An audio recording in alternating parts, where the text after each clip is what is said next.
Vice President Sara Duterte, abogada, nilektyuran at hinamon ng isa ring abogada ang prosecutor po diyan sa ICC sa side ng mga biktima ng tukhang ng panahon ni dating Pangulong Duterte.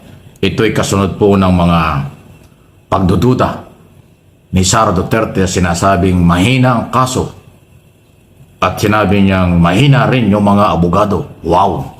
Kaya ito ang inabot ni Sara Duterte mula kay Attorney Conte na isa sa mga abogado ng biktima. Kung ganon, edi inaanayahan ko si VP Sara na dumulog at humarap sa ICC mismo at sabihin niya yung ganyang argumento. Tingnan natin kung pakikinggan siya.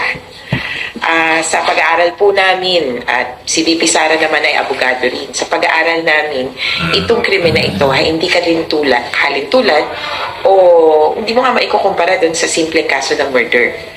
I understand that under Philippine jurisdiction, murder, if you look at it according to the elements, you need to name the victim. Yun, in crimes against humanity, you do not need to name all the victims. Ang siguro magandang tingnan ni VP Sara, and this is perfect, what happened to the Holocaust? What happened in Germany during that time when Hitler declared, total, sabi naman ni Presidente na idol po niya si Hitler, ano? And he said, if Hitler massacred 3 million Jews, then I'd be happy to slaughter the 3 million drug addicts in the Philippines. The way it happened in Germany then was that Hitler ordered modus operandi, a way of killing, a pattern, a manner of exterminating a population. Similar to this case, in the Nuremberg trials, they did not need to name all those killed. The gist of this case of crimes against humanity is the manner of killing. Widespread and systematic attacks on the civilian population in the acts of murder could be established by the testimony of even just one person. At akala ko nga, aamin na si Presidente Duterte, hindi ka baka natin, baka umamin. Kasi he's always said that he's responsible for all these killings. Sana lang kay Vice President Sara, total may oras naman po kayo, pag-aralan niyo po ng mas malalim yung pong ikinakaso sa tatay niyo. Clarification, the 181 pieces of evidence talks about preliminary matters. For example, what language will the testimonies be in? Do you have documents? How many pages are these documents? Hindi ba ito yung mismong ebidensya? And just she wait, there will be more. It's just preliminary. Grabe, ano ha? Matindi. Di ba? Lecture at challenge. Hinamon at nilekturan ni Attorney Conte ang Vice President, isa ring abogada, Sara Duterte, diyan sa kasong kinakaharap ng kanyang ama before ICC. At higit diyan, inulit pa rin po ni Attorney Conte na siya'y naniniwala, very confident ang prosecutor, malakas ang ebidensya, at isa sa mga magdidiin kay Duterte ay yun daw mga pag-amin nito, okay, sa kanyang policy, programa at pag-ako ng pananagutan tungkol sa nangyari ng kanyang administrasyon. Tungkol naman kay Bato, may problema rin si Bato dahil inamin din at itinuro ni Duterte doon sa public hearing sa Senado ng komite ni Risa Ontiveros na si Bato de la Rosa ay isa rin sa mga TDS, death squad sa Davao ng mga panahong yon, ayon kay Duterte. Kaya yun daw ay magagamit. Parang in other words, lahat pa lang mga pinagsasabi ni Duterte sa press conference, sa public hearing sa Kongreso at Senado ay pwedeng gamitin ng prosecutor ng mga biktima, yun pong side ng biktima, na ebidensya, testimonya laban sa akusado ng dating Pangulong Duterte. Ganon. So, Kaya nga po, hindi po pumunta itong si Bato de la Rosa doon po sa Senate hearing. Napansin nyo ba si Bato, si Bongo at lahat po ng mga pinapatawag po na mga kaalyado ni Digong doon po sa Quadcom ay hindi pumunta. Si Harry Rockwell lang yata pumunta, di ba? Pero ito nga si Digong hindi po talaga napigilan na pumunta sa Quadcom at ang akala niya ang akala siguro ng mga kaalyado ni Digong, malilinis ni Digong ang kanyang pangalan. Pero ang nangyari, lalo lang pong napasama. Pati yung pagpunta ni Digong doon sa Senado. Kaya nga po, isang beses lang siyang pumunta sa Senado, isang beses lang siyang pumunta sa Quadcom, at lahat po ay pinigilan na siya na umattend pa ulit sa mga susunod na hearing. Hindi na po siya pinapunta kahit po gusto pa niya. Alam niyo po kung bakit? Kasi nagkalat po si Digong. Nagkalat po talaga. Ang isa sa mga memorable dyan at talagang tingin ko ay ang malaki ang naging epekto ng pagkakahuli ni Digong. Malaki ang naging epekto kung bakit inilabas ang warrant of arrest ni Digong mula po sa ICC ay ang kanyang extrajudicial confession sa harapan nitong si Congressman Jinky Luistro na napakagaling mag-interrogate. Talagang ito po, swak sa banga si Digong. Panoorin po ninyo. Going back to your statement that you are taking full legal responsibility to all the victims of war on drugs, both legal and illegal. It is my humble submission, Mr. Chair, that the former president can be considered liable for all these crimes under the theory of conspiracy by being a principal by inducement. I wish to manifest, Mr. Chair, that without the order, without the reward, these police operatives should not have resulted to killing a huge number of victims of war on drugs. Beg to disagree with your premise, ma'am. I understand, Mr. President, but that is a manifestation. Yes, but you Thank know, you, a Mr. police is President. supposed to do his duty.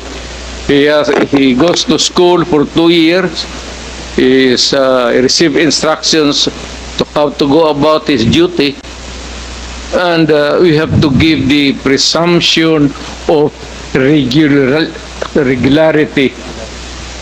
That's a principle of law.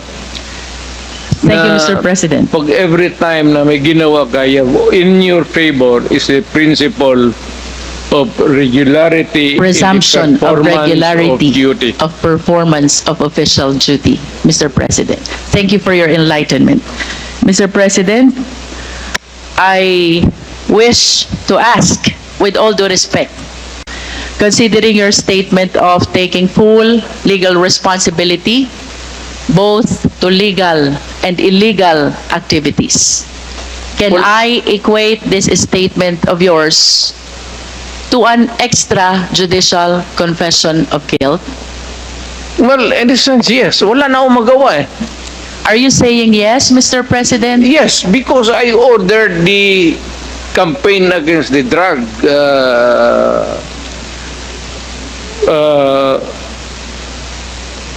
syndicates. At kung anong ginawa nila, whether illegal or not, it was ako ang nag-utos. In that sense, I take that responsibility of their actions. Wala akong magawa eh. Commander ako, nag-utos ako. Puntahan ninyo yan. Just like a commander, or not a military, police, iutosan mo. Pag may nangyari dyan, magkabulyaso, whether right or wrong, iyo yan. Iyo talaga yan. Kung hindi ka naman bobo na mayor, hindi mo iwanan yung tao na inutusan mo.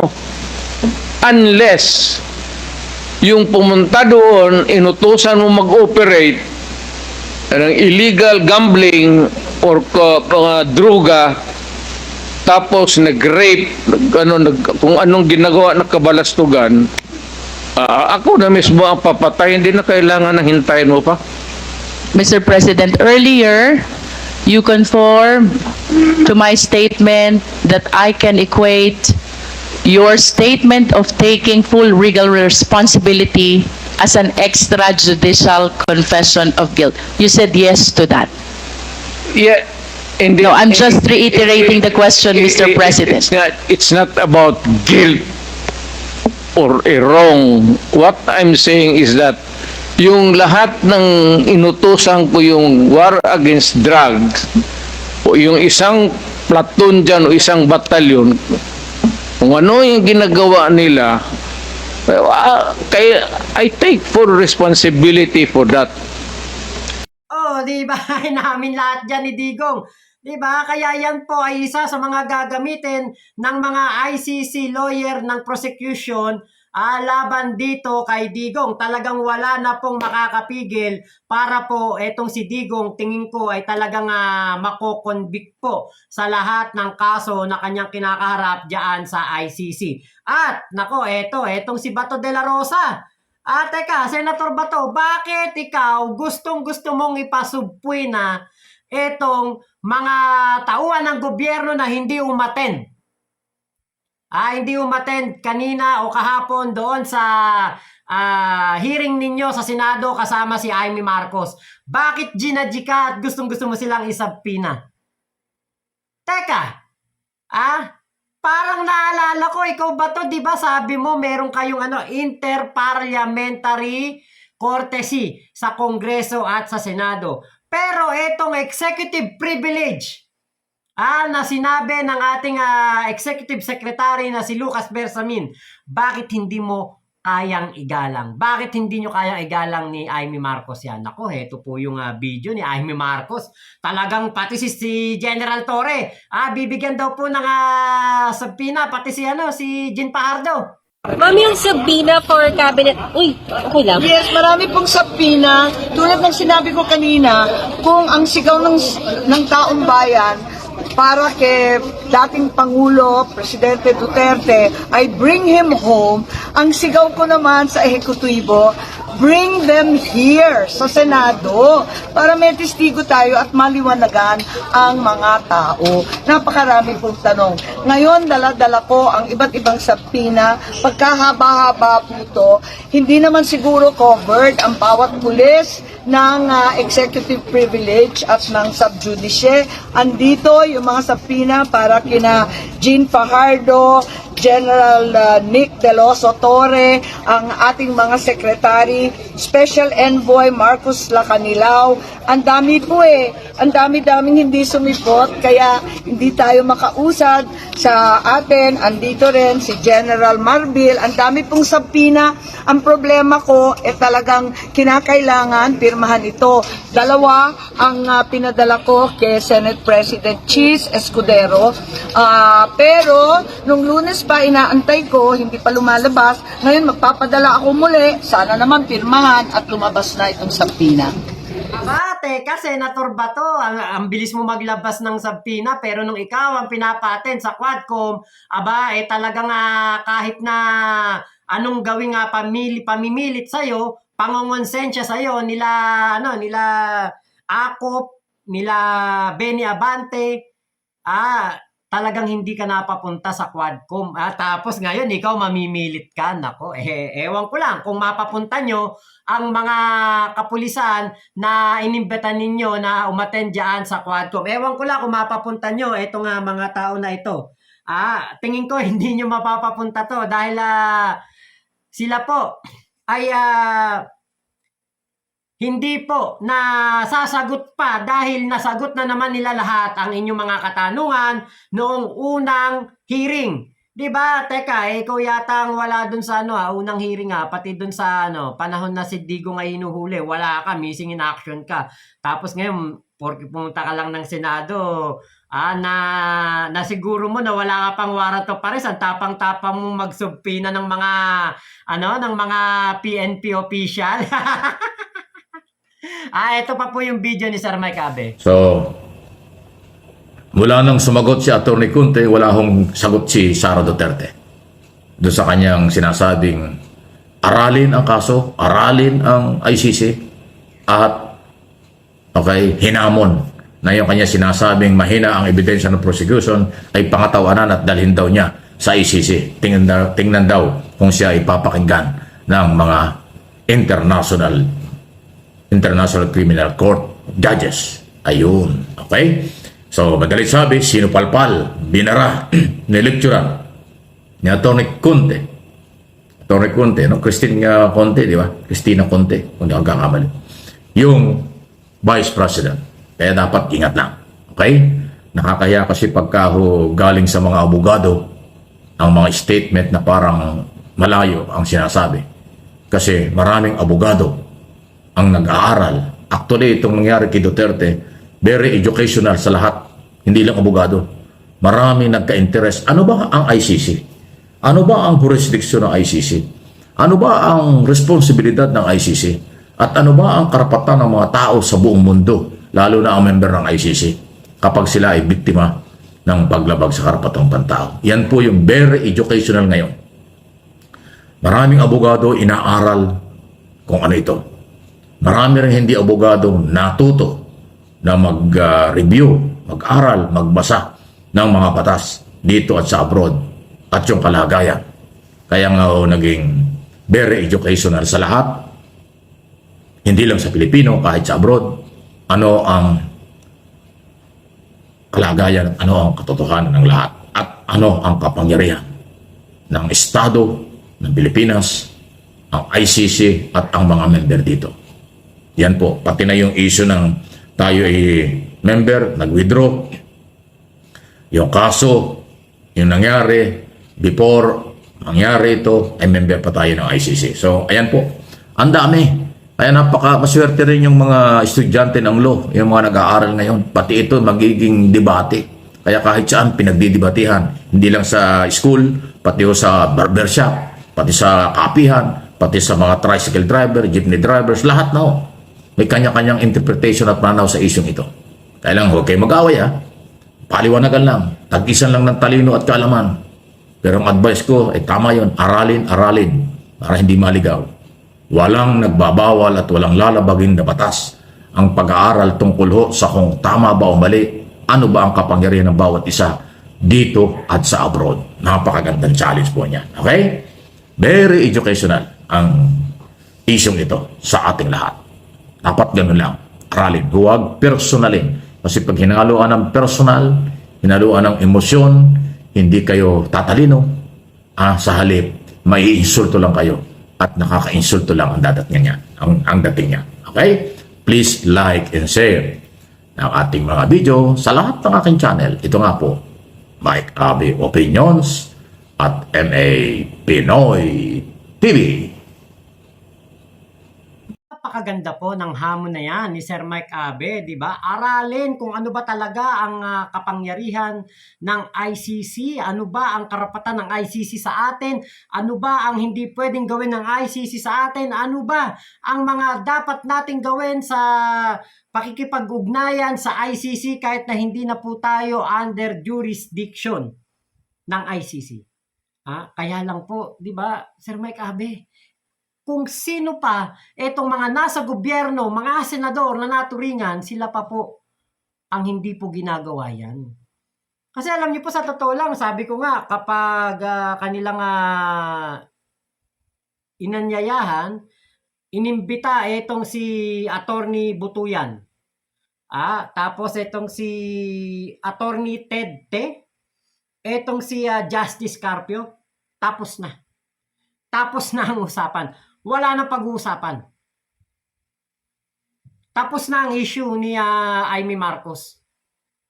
Diba? Pero hindi po nila ginagawa. Hindi nila kinukumbida yung mga abogado, mga ICC accredited lawyer, mga international lawyer na may alam sa kung ano ang batas ng ICC, kung ano ang jurisdiction ng ICC over us, over Filipino citizen. Hindi po nila kinukumbida yan. Bakit? Against sa kanilang gustong gawin. Kasi kung talagang open si Amy Marcos at hindi siya bias, open siya sa mga opinion ng ibang mga abogado, bakit hindi niya kinukumbida itong mga lawyer na to na nagpapaliwanag o national TV mainstream media, kabi-kabila, radyo, live sa YouTube, live sa mga programa. Kinukumbida sila para paipaliwanag kung ano ba talaga ang tama. Kung ano ba ang tama at kung ano talaga ang nangyari doon po sa pagkakahuli kay Digong. Sila ang mga nagsasabi na walang mali eh. Saktong-sakto lang sa due process na ibigay ang lahat ng karapatan na dapat ay binibigay sa isang akusado na katulad ni Digong na merong warrant of arrest from ICC. Bakit hindi ito kinukumbida ni Amy Marcos? Diba? Doon pa lang bias na. Doon pa lang meron na talagang plano etong si Amy Marcos na makagante. At pinag-iinitan niya etong mga katulad ni General Torre na siyang naging dahilan ng pagkakahuli ni Digong ng Interpol at nadala po doon sa dahig. Kaya ayaw po yan. Ayaw po ni Amy Marcos na ipatawag ang mga international lawyer.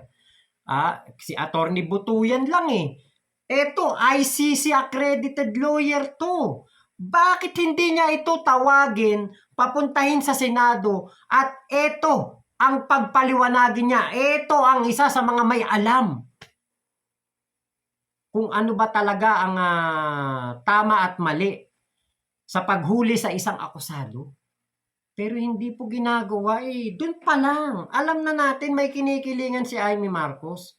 Ayaw niya na malihis ang kanyang investigasyon na ma-pinpoint na ang kanyang kapatid na presidente natin ang mastermind dito sa nangyaring operasyon na ito ng PNP at ng Interpol para mahuli si Digong at maisukon na sa ICC. Yan po yung totoo niyan. Yan ang napansin ko. Yan ang aking nakikita dito sa hearing na ito ni Amy Marcos. Diba? Eto si Cristina Conti. O bakit hindi niya rin ipatawag? Kasi kontra sa gusto niyang maging takbo ng investigasyon at kung ano ang kanyang mga magiging kung bagay yung magiging resulta ng kanyang investigasyon. Ayaw niya na hindi lalabas na tama lamang ang ginawa ni General Torre. Tama lang ang ginawa ng ating mga PCTC. Tama lang ang ginawa ng mga kapulisan, tama lang ang ginawa ng mga humuli kay Digong. Ayaw niya niyan. Ang gusto niya, ma-pinpoint na may mali. Ma-pinpoint na mali ang ginawa ni General Torre. Ma-pinpoint niya na mali ang pakikipagtulungan natin sa Interpol. Ma-pinpoint niya na mali ang pakikipag-ugnayan natin sa ICC. Yan po yun. Yan talaga yun. Kaya nako pagpasensya na po natin itong si Amy Marcos mukhang bukod sa ito po ay desperado na makabalik sa Senado at tingin niya ay makakatulong sa kanya ang ginagawa niyang pagtatanggol kay Digong lalong napapasama. Lalo pong marami ang nate-turn off dito kay Amy Marcos dahil po sa ginagawa niyang pag-iimbestiga na walang saysay, walang kakwenta-kwentang hearing na ito sa Senado. Walang kakwenta-kwenta. Yun lang po ang gusto nitong mangyari. Isa pa to si Bato, di ba? Pasibwi na pa. Samantalang nung ikaw ay pinapatawag sa Quadcom, tigas ng mukha mo na hindi ka umattend. Diba? Kaya ano pa ba asahan natin dito sa hearing na ito ni Amy? Meron pang nalalamang mga constitutional crisis ba to? Mga political crisis? Sa totoo lang, wala naman Walang krisis sa ating bansa. Gumagawa lang kayo ng issue para pumabor kay Digong ang mga nangyayari. Yun lang yun. Diba kaya nga sabi ko sa nakaraan kong vlog, kapag dito sa hearing ni Amy Marcos, kung sakali na mangyari na mapakita talaga ni Amy Marcos kung totoo talaga, kunwari lang ha, kunwari meron talagang mali na ginawa ang ating gobyerno. At si Digong ay pinabalik po dito sa ating bansa ng ICC. Kunwari lang, dahil sa hearing na yan ni Amy Marcos, ano ba mapapala natin?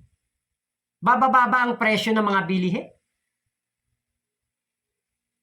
Mababawi ba natin sa mga Chekwa ang West Philippine Sea? Maibabalik ba yung mga kinulimbat ng mga Parmali official, mga government official na sangkot sa Parmali issue? Mababayaran ba natin ang 7 trilyong utang na iniwanan ni Digong sa ating bansa? Diba hindi? Wala. Ano lang ang mapapala natin? Chismis. Ingay. Ingay ng politika. Yun lang mapapala natin. At ang mas may mapapala dito ay ang pamilya Duterte. Pero tayo mga Pilipino, wala. Wala tayong mapapala dyan. Kahit mapauwi si Digong, wala tayong mapapala. Mabulok sa kulungan si Digong, wala tayong mapapala. Mga biktima ang makikinabang niyan. Tayo mga Pilipino, wala tayong mapapala dyan. Kaya nandito si Digong sa Pilipinas, kaya nandun si Digong sa ICC, wala siyang kwenta sa atin. Yun po ang totoo. Ngayon, kung ang tinutukan na lang ni Amy Marcos, binuhay niya ang issue ng Parmali.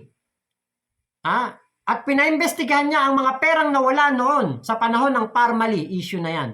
Na kung saan ay pinapaba ni Digong ang pagpunta ng mga government employees sa mga Senate hearing. Kung yan ang binuhay ni Amy Marcos, malaki po magiging pakinabang natin. Malalaman natin kung sino ang mga kurakot, malalaman natin kung sino mga nagbulsa ng pera, at baka maibalik pa po ang mga pera na ninakaw sa atin. Pero dito kay Digong, wala. Wala. Diba dapat ang tutukan ni Amy Marcos malaman niya kung sino ba ang gumawa ng tokhang na ito. Kung sino talaga ang punot dulo ng tokhang.